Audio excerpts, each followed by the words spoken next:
Students, welcome to my channel. मैं हूं आपकी प्रिया मैम और आज के वीडियो लेक्चर में हम जो है कुछ वर्ड मीनिंग डिस्कस करेंगे जो कि मैंने पिक किए हैं एनसीईआरटी की बुक क्लास 8 हिस्ट्री से। तो स्टार्ट करेंगे। पहला है डिप्लोमेटिक। डिप्लोमेटिक का मीनिंग होता है कनेक्टेड विद डिप्लोमेसी और डिप्लोमेसी का मीनिंग होता है कूटनीति। तो कूटनीतिज्ञ जो होता है, कूटनीतिज्ञ विषयक होता है, तो डिप्लोमेटिक उसे कहा जाता है। तो to break off diplomatic relationship मतलब जो कूटनीतिक रिलेशनशिप है उसको तोड़ देना। एक छोटा सा एग्जाम्पल दिया गया है।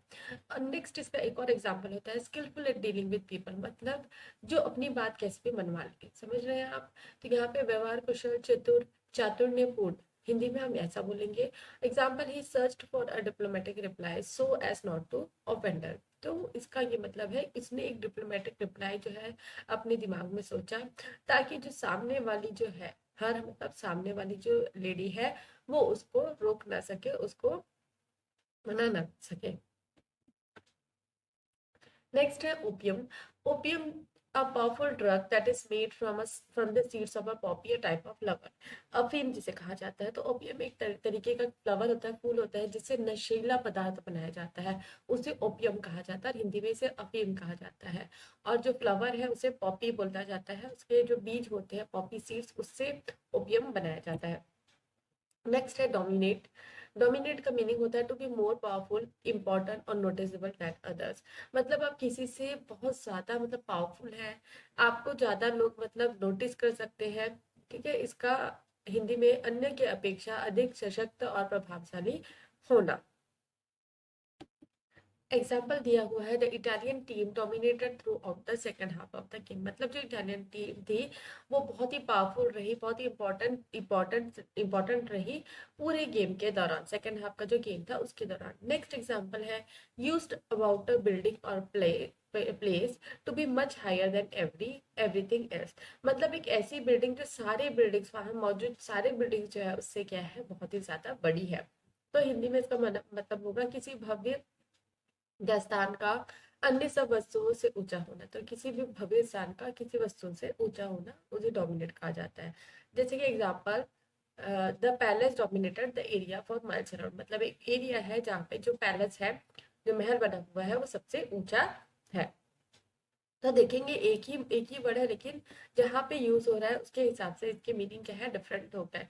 तो पहले वाले में क्या है प्रभावशाली होना हो गया और सेकंड में क्या है सबसे ऊंचा होना। नेक्स्ट है एविक्ट।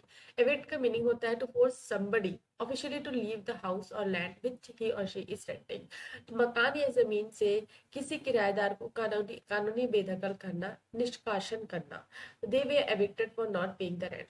तो इसका मतलब होता है अगर कोई भी किराएदार अपने आपके घर पे रह रहा है और वो अगर किराया नहीं दे पा रहा है, किसी रीजन से आप उसको खाली कराना चाह रहे थे और वो खाली भी नहीं कर रहा है, लेकिन आप कुछ कानूनी दाव पेच लगा के अगर उसको खाली करवा रहे हैं तो उसे एविक्ट कहा जाता है। तो एग्जाम्पल में भी वही दिया गया है, उन्होंने रेंट नहीं दिया तो उन्हें खाली करवा दिया गया, मकान खाली करवा दिया गया।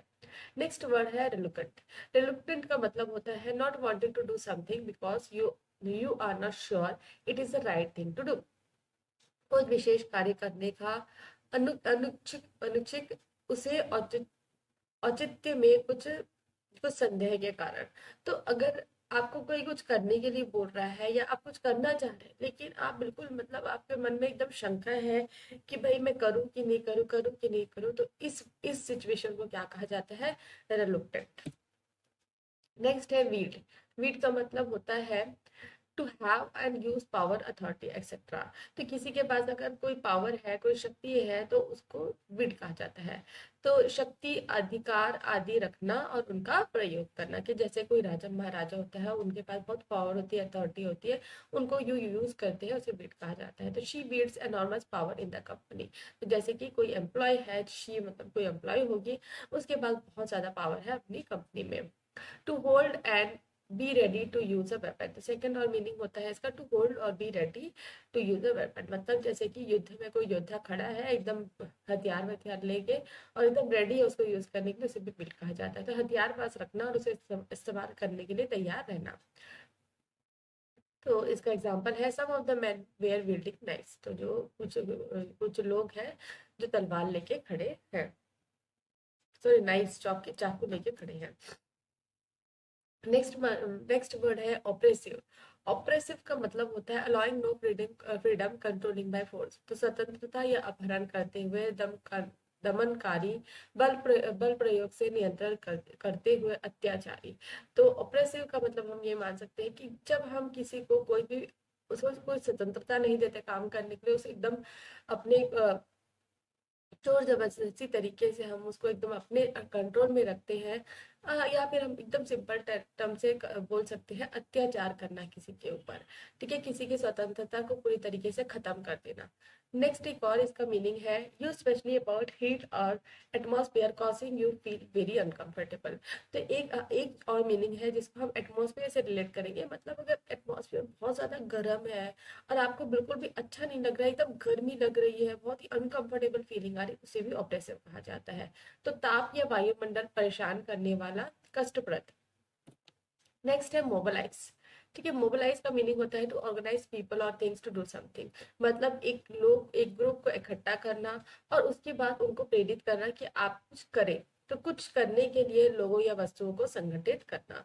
तो they mobilise the local residents to oppose new development. तो यहाँ पे एग्जांपल में यही दिया गया है कि जो लोकल रेसिडेंट्स है, रेसिडेंट मतलब वहाँ के रहने वाले जो है, उनको इकट्ठा करना ताकि जो नया डेवलपमेंट हो उसको वो अपोज कर सके। नेक्स्ट मीनिंग है used about the army navy etcetera to get ready for war. एक और मीनिंग क्या हुआ कि आप आर्मी या नेवी को इकट्ठा कर रहे हैं ताकि लड़ाई के लिए लड़ना चालू कर सके। तो थल थल सेना, नौसेना आदि का युद्ध के लिए तैयार होना या उसे करना, सेना का लामबंद होना या सेना को लामबंद करना।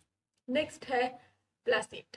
प्लासिड का मतलब होता है to make somebody feel less angry about something, मतलब किसी को आप ऐसे समझा रहे हैं या ऐसा करना है कि वो गुस्सा कम करे, तो किसी को शांत करना। तो यहाँ पे इतने ही वर्ड्स मीनिंग से मैं आशा करती हूँ कि आपको वर्ड मीनिंग समझ में आए होंगे। वर्ड मीनिंग समझ में आए तो मेरे चैनल को मेरे जो वीडियो है उसे लाइक शेयर करें, कमेंट करके बताएं कि आपको कैसा लगा, और अगर मेरे वीडियोस पसंद आते हैं तो मेरे चैनल को सब्सक्राइब कर लीजिए, बेल नोटिफिकेशन को भी ऑन कर लीजिए ताकि जब भी मैं नई वीडियोस डालूँ तो आपको नोटिफिकेशन मिल सके। Thanks for watching.